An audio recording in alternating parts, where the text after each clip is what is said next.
Google just dropped a massive wave of AI updates for the Gemini app, completely overhauling the interface and introducing actual autonomous agents that can run tasks in the background. I sat down for an exclusive interview with Jeff Huang, the head of engineering for the Gemini app, to find out exactly how these new features work, from anything to anything multimodal models to desktop voice hacks that clean up your speech in real time. Let's go inside the engineering team to see what's new. I started by asking Jeff about the massive visual change you see the second you launch the Gemini app, which is powered by a new design language Google calls Neural Expressive.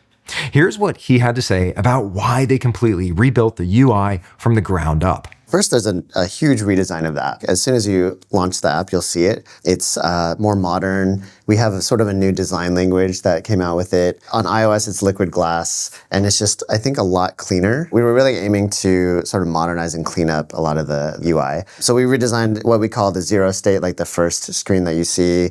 The side nav that kind of comes out when you tap the 3 lines, that's all redone. Brand new set of icons, new fonts across the board.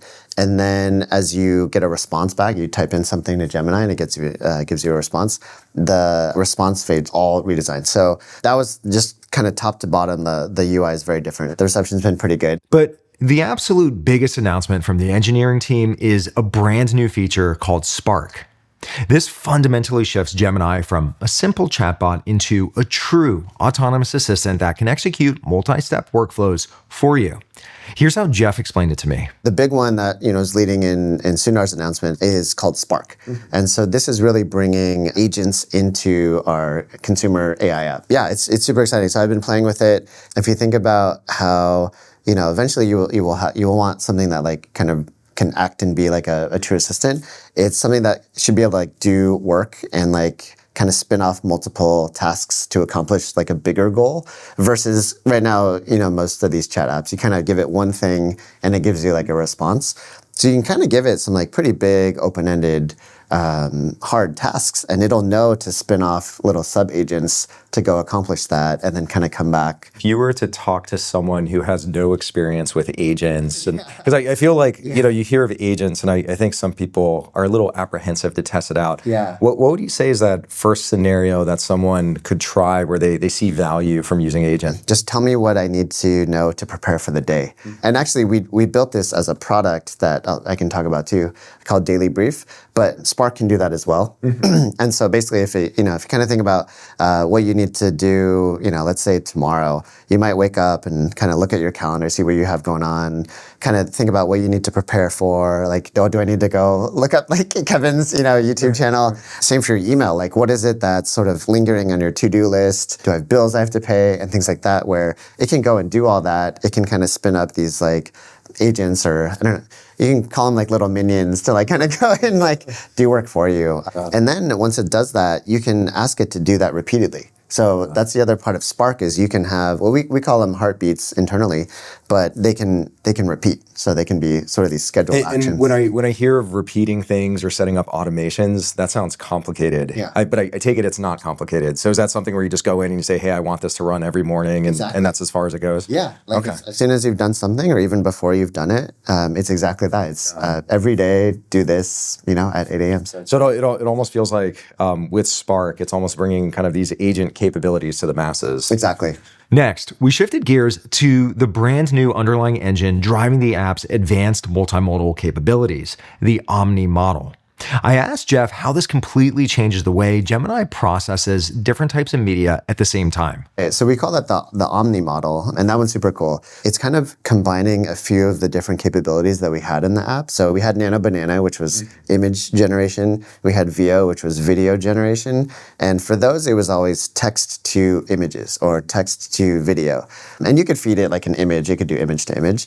And now we're basically going from Omni, anything to anything. So it's actually very cool. I've been playing with it a bunch, but you can feed it like a video and like a couple images and then also give it a prompt at the same time. And then it'll output and combine like all of those things together into a really cool output. So yeah, it's very powerful. It kind of combines a few different tools that we had. So like as an example, you could take, say, a video of yourself and then maybe have a photo with a certain style and then it'll merge the two of those. Exactly. Got it. Okay. From there, Jeff surprised me with one more major announcement, this time specifically built for the desktop experience. It's a feature designed to completely change how you talk to your computer by using background context and real-time speech filtering.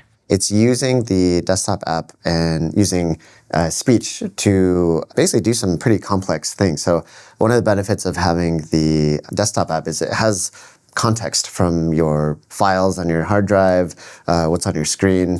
And then voice is really cool because more and more that's a like very understandable, and the models are like, it's a very understandable communication method. And the models are getting so good where you can kind of hold down this thing and just speak naturally.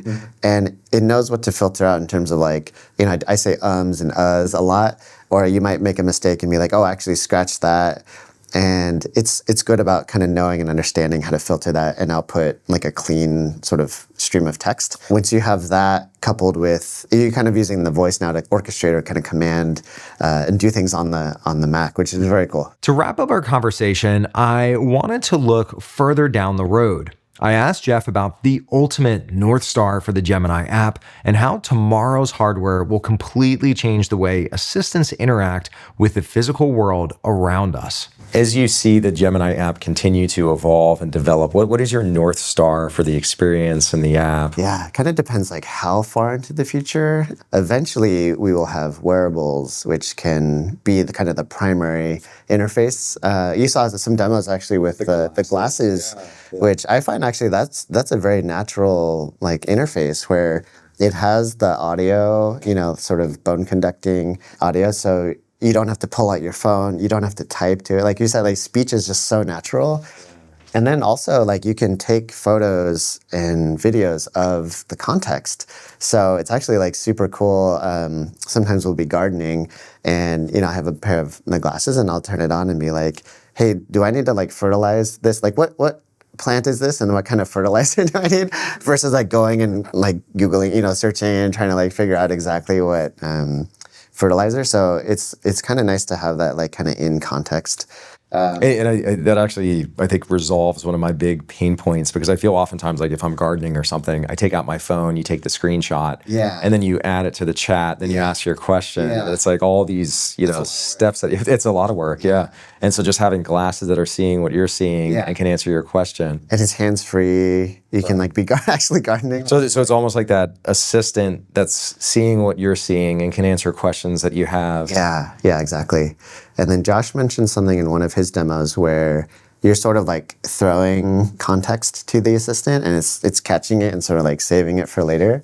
I think that's also really important where the more context it has, the better it gets at, you know, helping you with whatever. These new features are rolling out right now. And if you have access to Google AI Ultra, keep an eye out for the new Spark beta tab hitting your account to set up your very first autonomous agent.